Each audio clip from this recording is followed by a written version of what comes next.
Македонија ги илустрира субверзивните тактики кои Сорос ги користи за разгорување на граѓанска војна преку финансирање на организации, медиуми и улични активисти. Ние сочувствуваме со македонскиот народ, предводен од страна на председателот Ѓорги Иванов, кој се бори против ова зло. Ова е ставот на Вилијам Маршал, виш инспектор на Judicial Watch во интервју за емисија на Радио Слободна Македонија. Како што објави Judicial Watch, Македонија ги илустрира субверзивните тактики кои Сорос ги користи за разгорување на граѓанска војна преку финансирање на организации, медиуми, улични активисти кои се впуштаат во уништување и насилство против полицијата и граѓанските институции и организации кои ќе обедини нихилистички анархисти со исламистички бунтовници. Ерозија на суверенитетот и независноста на земјите се чини дека е животната дејност на Џорџ Сорос. Ние се сочувствуваме со македонскиот народ, предводен од страна на патриоти како председателот Иванов, кој се бори против ова зло.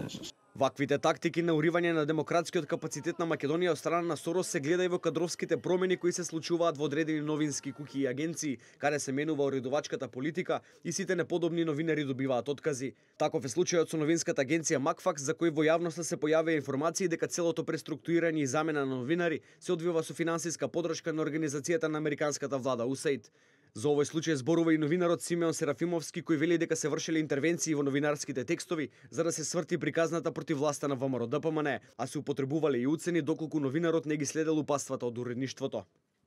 Се интервенираше во нашите текстови. Се бараше да пишуваме се најлошо за власта на ВМРО ДПМН.